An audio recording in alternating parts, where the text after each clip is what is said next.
It's going down right now with the Jozabad Podcast. Make sure y'all watch the Jozabad Podcast. Ringing off right now. I am the KID, the Kid Capri. You know what it is. Salute, block party action. Me.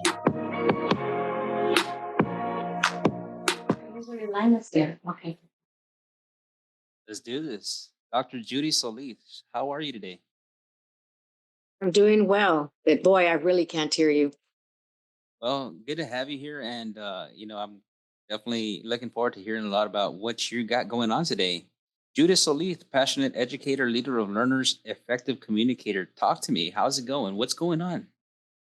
Oh, what's going on is that I threw my name in the hat to run for school board at La Jolla ISD for Place 6. That's what's going on. Yeah. Really, lots is going on. Is this your first time running for anything? Yes, it is. Unless you count in high school running for treasurer or running for, the president or something like that at school level. But no, this is the very first time. I've always been there to support others, but not me. First time. Well, now this is you. Now it is your turn. Are you excited? It's a lot of excitement, I'm excited. especially for you and for everybody that supports you. Now, Dr. Solis, this race that you're running in is about a school board. Talk to me a little bit about your background. Why are you so fit for this position? Well, I can start off by saying that, everybody can say it's passion and it's the love and, things of that nature, which is true. But I have 40 years of experience in education. I went from a teacher and I told myself I was going to be a solid teacher. So I stayed in the classroom for 10 years as a regular classroom teacher and then 2 years as a gifted and talented teacher where kids would come into my classrooms. And then once I felt confident, I was really asked, kind of pushed into an assistant principalship. And then soon after, I became a principal at elementary, middle, and high school. And I felt that the experience really, it opened up my eyes to see through the lens of the different levels of educators. From then, I went on to central office. I went and became a superintendent. I worked at a large urban school because I wanted to know what that was like. And it was an amazing experience for me. You just see things through a different lens. I've served as a dropout prevention. I was even in charge of athletics, my last district for the entire district, and it was a large district. I was in charge of 15 schools from pre-K to 16, which was the college level. Right now, I am serving as a deputy director at Region 1, and I help all districts from Laredo to Falfurrias to Brownsville across different counties. I work directly with school boards. That's really one of my main focuses is to work with school boards. But my division is really community impact and what we can do. So we go from the babies when they're born all the way to adults that need their GED or need to get a job skill. So it's really a wide array of experiences that I've had that I bring to the table. And I'm in charge of school policy and all these wonderful things that I have to help the districts with. Wow, let's take a breath. Yes, it's a lot. It's a lot. 40 years is a lot of years. No, but honestly, like when you were talking about a lot of years, we're talking about experience and experience in the most important times. Right now, schools are dealing with a lot of important issues such as safety. All right. Talk to me a little bit about that and how you impact with your current role, how you impact the schools with respect to safety. Let's talk about that. Okay. Well, that's one of the departments. It's under my division because it is, leadership and community impact, and safety is a hot topic. And really it has been for many years, but most recently with what's gone on in the state of Texas with the shootings, it's very critical and it's very important. And not only with the shooting and that type of violence, but even the viruses that we have now. Flu is impacting the districts tremendously. And so is, COVID. Look what it did to all of us. It impacted all of our lives. So I have a division that was created prior to COVID, of course, but because we talked about safety in transportation, safety in facilities, and making sure the science labs were safe for the kids. But now it's really focusing more on not only the COVID, the viruses, the flus, but now the violence. And we're actually conducting audits at different schools, and the school safety center in San Marcos is actually telling us which schools to go and conduct these audits. And it's very precise, very detailed. I personally went through the training myself, because how could I support my staff if I didn't experience what they were going through? So it's really good work. And of course, sometimes audits may not come out as beautiful as someone would like, but it's really an eye opener that we need to pay attention to details, because those are our precious children and staff, the workers in our building. So we've got to be on guard, because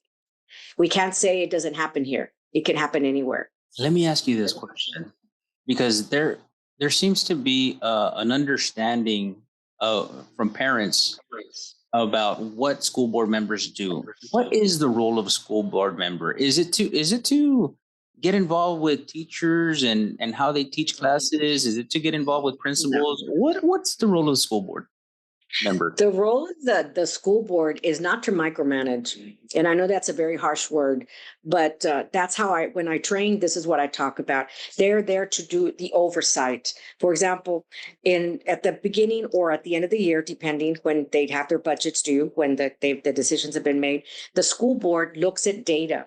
And right now, the state is saying they want the school boards to focus the majority of their time and their work on monitoring the real work, which is that impacts the kids, not the color of the turf in the football field. All that is fine, but to, make decisions and move on. Listen to the constituents, listen to the staff, take their recommendations and move on. Their focus should be on improving student outcomes.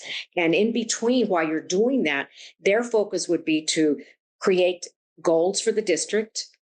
And once those goals are met or, created and approved by the board, then the district starts working on their district plan, on how they're going to roll out. Because something that some people don't understand or it's not clear is that the state tells us what we need to do for our children, but they don't tell us how. And the how is where the uniqueness comes in of each district. And you can see that when you read their mottos, they might sound almost the same. Their goals might be almost the same, but their processes and their systems are very different. So the role of the school board is not just to set the goals, the direction that the district wants to go in.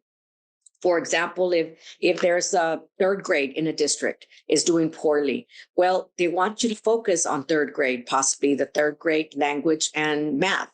And so they're going to create a goal that's going to be around the academics. So it's very tailored, and there's got to be that synergy between the school board and the superintendent in order to make things go in the right direction. Because remember, the focus now is to really look at student outcomes.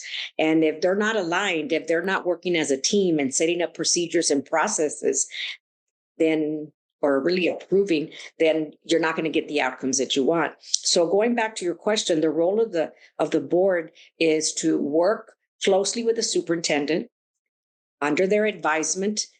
They can work on the goals, and the state already has 3 major goals that it's very easy for the district to adopt and to modify, and then adding 2 more. They could be such as maybe wanting financial literacy by the time the students graduate. It could be wanting certain endorsements to be focused on. It depends, right, of the district. So once they adopt those goals, their job is to ask for information throughout the year and monitor the progress of the goals. And how they do that is by just asking questions, letting the staff present to them, how are we doing? And you don't wait till the very end of the year, but throughout the year. So one of the things that I do when I train school boards is look at your board agenda. How much time are you actually spending on really the real work, which is monitoring the progress of the kids? Because you don't want to wait till after the fact or after the scores. So their role is to work collaboratively with the superintendent. Meanwhile, the superintendent is working with his or her team to establish processes and procedures which the board does adopt, and they work on their district plan. Then the campuses work on their campus plans, because you might have elementary A that's doing poorly in third grade, so they're going to have to step it up there, or you might have elementary B that's doing very well in third grade math. So the goals for the campus would be different, but it's all focused and aligned with the goals of the board. And really their role, going back, you asked about getting involved in how teachers teach. That's not their role. The experts are in the classrooms. The experts are the leaders. They should be the experts. And if they're not, then, conversations need to be had. But really the experts are the teachers. They get to know their kids far more than a board member. What now? La Jolla ISD is a town in Hidalgo County on the western part of Hidalgo County. For the listeners that are out there, we're talking about a very large school district that encompasses many different small towns, such as Penita, La Habana, La Jolla, Palmview, Sullivan City. All of these areas are part of that school district. So it's a very large area to canvas as an individual. Now, my question to you, Dr. Solis, is what do you think is the most important thing? Well, on average, what do you think would be the most important item for parents right now? And what do they want of a school board member? What do you feel is that important item? I think one of the things that I pointed out, and I'm a grandma, and my daughter went to this school system, is to be honest. And it's so easy to print it on your campaign material. Oh, honesty, integrity, trust. But let your actions speak for the word. Be open, be transparent. Tell the parents, this is what we're facing right now. If it's a financial situation, a crunch that has to happen, well, then share it. Nothing should be secret. And don't keep the parents from getting involved. Teach them, guide them, because ultimately they're going to support the school system in educating their kids. So I think the parents, because of the most recent incident in Uvalde, unfortunately, safety is very critical. And then we keep hearing from the county about the flu and about, COVID's not over, but the flu is really coming strong. And a lot of the children are absent. Let's talk about that real quick for a second. Mm-hmm. Right now, if I understand this correctly, if there are more than 5% of the staff and students that are out at a certain point, then that's considered an outbreak. Do you feel that the county or the areas or the school districts are hitting these targets right now in the flu season, or what is the data telling us right now? Well, right now, I can tell you, I don't know the numbers. I'm not an expert in the numbers, but we did have an emergency meeting with all of the district nurses last Monday, because we got a call at the office from the county and telling us that we need to spread the word. We need to tell them that they need to, make sure that the areas are clean, make sure that they have their protocols in place, because it is hitting hard. They were getting, just in one day, they said they had like 7 little children that were very, very ill in the hospital. So things are happening. And so we try to educate and share the data and the information with the schools, but it's really up to the schools to put it into practice, to take the information and make decisions for their own, because every school district is different. Like I mentioned, they tell us what we should be doing, but they don't tell us how. And that's the uniqueness of a district. Our role at the center where I work is not to dictate anything to districts. We're there as a service. We're there to support and to give them the information. And then the district makes the decisions, the board and the superintendent. Is it to buy filter systems? Is it to hire someone, if you have too many absences, particularly in one particular school? Well, you send a team in there. Let's go in and let's disinfect, or let's, sanitize, whatever it takes. So that's really up to the district to set forth whatever practice, whatever procedure systems that they put into practice. So for a parent, a grandma, abuelita like me, you worry about that when a child or a grandchild is constantly getting ill, comes back from school getting ill. You tend to wonder, and it is alarming. Can we flip the conversation right now into a dual language conversation? Let's flip it to Spanish. Would you be okay with that? Oh, claro que sí. Bueno, muy bien. Mira, doctora Solís, quiero hacerles unas preguntas en español. ¿Qué es lo más importante que debe de saber un alumno en las escuelas de La Joya ISD? Lo más importante para mí, como una abuelita, que sea buena persona. Ah, siempre antes, cuando era directora o maestra, les decía, la palabra más importante es en inglés, to care. Que tengan, que sienten amor para las personas, para lo que están haciendo. Porque si uno tiene eso, esa calidad, todo pasa buenísimo. Porque si les importa de algo, van a trabajar duro, van a hacer la tarea, van a llegar a tiempo, se van a vestir, se van a lavar los dientes. Y siempre me decían, ay, miss, yes, we care. Sí los importa de todas las personas. Le dije, porque esa palabra, y también les decía a los maestros, porque esa palabra pequeñita cambia todo. Sí. Como ve uno, cómo siente, cómo habla, cómo estudia, cómo limpias, tu recámara o todo. If you care, si te importa. So para mí es muy importante que les importa lo que están haciendo y que tengan amor. Un gran consejo para todos los alumnos de La Joya. Estamos hablando aquí con la señora Judy Solis, doctora Judy Solis, que tiene bastante experiencia de ser maestra, tiene experiencia de ser administradora principal de escuelas, superintendente de escuelas, asistente superintendente de escuelas. Tiene una gran capacidad de muchas cosas, pero lo importante aquí que es, usted es de La Joya, usted es de la área de La Joya, ¿es correcto eso? Sí, vivo en Palmview. Y otra cosa, que usted también tuvo una gran parte de su carrera en las escuelas de La Joya. Háblanos un poco de eso. ¿Cómo se la pasó ahí en La Joya usted? Comencé como maestra hace bastantitos años, porque este es mi 40 año en la profesión. Comencé mi tercer año, no, 4, ya había trabajado 3 años, 2 años en Mission y 1 año en Roma, porque se enfermó mi mamá. Quería estar más cerquita de mi mamá y mi papá. Soy la única hija. Tengo 2 hermanos y yo. Ahí va la hija más cerquita porque no pude trabajar en Río Grande porque tenía un pariente que estaba en la mesa directiva. 1 año allí y luego convencé a mis padres que se vinieran conmigo. Me los traje conmigo a La Joya porque todas las mañanas yo iba a la mañana que tuviera mi papá su cafecito, almuerzo para mi mamá y me venía al trabajo. Era mucho, me los traje conmigo.